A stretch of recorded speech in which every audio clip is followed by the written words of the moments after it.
ఓం నమః శివాయ. ఓం నమో నారాయణాయ.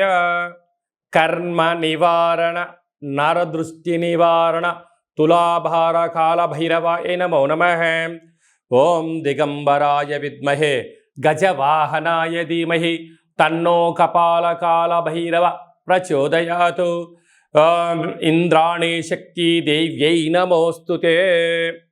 హరి ఓం. మా ఛానల్కి స్వాగతం. చూస్తున్న వీక్షకులకు ప్రేక్షకులకు ప్రియ కాల భైరవ భగవద్బంధులకి స్వాగతం పలుకుతూ మమ్మల్ని ఎంతగానో ఆదరిస్తూ ఉండబడినటువంటి ప్రియ సోదర సోదరీమణులకు, సనాతన ధర్మ సంరక్షకులకు, జ్యోతిష్య అభిమానులకు గురువుల యొక్క ఆశీస్సులు అందరిపైన ఉండాలని, అందరికీ శ్రీ కపాల కాళ భైరవ స్వామి ఆశీస్సుల చేత అందరూ నిండు నూరేళ్ల ఆయురారోగ్యాల చేత విద్యార్థులకు విద్య, ఉద్యోగస్తులకు వ్యాపారస్తులకు వ్యాపార ఆకర్షణ, ధనాకర్షణ కలిగి ఎవరికి ఎలాంటి కష్టాలు లేకుండా ఐశ్వర్యాన్ని, ఆనందాన్ని, కష్టపడే తత్వాన్ని ప్రసాదించాలని కాళభైరవ స్వామిని కోరుకుందాం.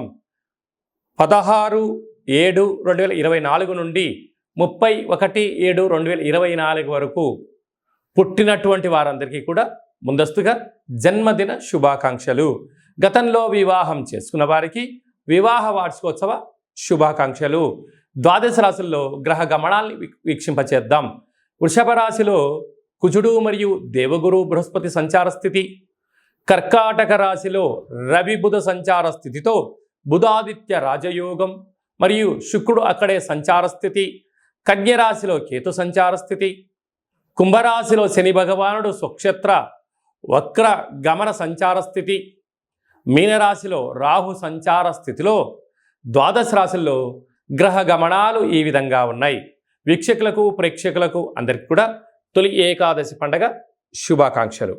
అలాగనే మనకు ఆషాఢ మాస ప్రారంభము. ఆషాఢం అనగానే హైదరాబాద్ అనగానే ఆషాఢం అని గుర్తొస్తుంది. ఎందుకనగా మనమందరము కూడా ఇంటిని శుద్ధి పెట్టుకొని వేపాకులతో మామిడాకులతో ఇల్లంతా చక్కబెట్టుకొని అమ్మవారికి బోనమెత్తుకొని అమ్మవారి యొక్క ఆశీస్సులు పొందుతాం.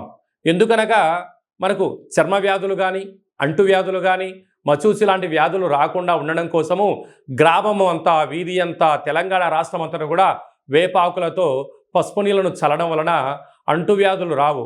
అలాగనే మన భారతదేశ సాంప్రదాయంలో మన పండగలకు ఒక్కొక్క దానికి ఒక్కొక్క రకమైన ప్రత్యేకత ఉంటుంది.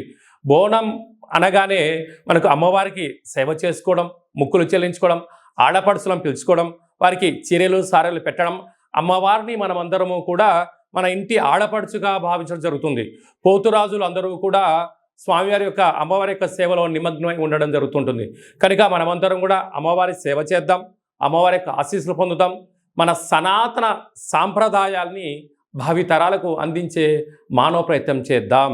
అలాగనే దక్షిణాయన ప్రారంభము కనుక మనకు ఉపవాసాలు, యజ్ఞాలు, యాగాలు, క్రతువులు చేసుకునేటువంటి ఆయనం కనుక మనమందరము కూడా భక్తి తత్వంతో ఉందాం, తల్లిదండ్రులను గౌరవిద్దాం, అమ్మవారి యొక్క ఆశీస్సులు పొందుదాం. మేషరాశి వారు ఆషాఢమాస పూర్ణిమ బహుళాష్టమి సందర్భంగా ఎలాంటి విధి విధానాలు పాటించాలో ఈ వీడియోలో సవివరంగా సంపూర్ణంగా తెలుసుకుందాం. మేషరాశిలో ఏ నక్షత్రాలు వస్తాయనగా అశ్విని నక్షత్రంలోని 4 పాదాలు, భరణి నక్షత్రంలోని 4 పాదాలు, కృతికా నక్షత్రంలోని 1 పాదం కలిపితే మేషరాశి. చాలామందికి పుట్టినటువంటి కాల సమయంలో డేటా ఆఫ్ బర్త్లు లేనటువంటి కారణం వలన పేరు యొక్క మొదటి అక్షరాన్ని అనుసరిస్తూ ఆ రాశిని తెలుసుకునే ప్రయత్నం చేద్దాం. చు, చే, చో, లా, లీ, లు, లే, లో, ఆ అక్షరాల వారందరూ మేషరాశి జాతకులే. మేషరాశి యొక్క అధిపతి కుజుడు. వీరికి ఈ ఆషాఢ మాసంలో పూర్ణిమ సందర్భంగా, అలాగనే అష్టమి సందర్భంగా మనమందరము కూడా కలియుగ కాలంలో కాళభైరవ స్వామి వారికి స్మరణ చేయడం, కాళికామాతను స్మరించడం, అమ్మవారికి బోనాన్ని తీసుకొని వెళ్ళి ప్రసాదం వండి భక్తి తత్వంతో ఉండడం వలన గృహంలో సకల అష్ట కష్టాలు తొలగిపోతాయని చెప్పి గమనించగలగాలి.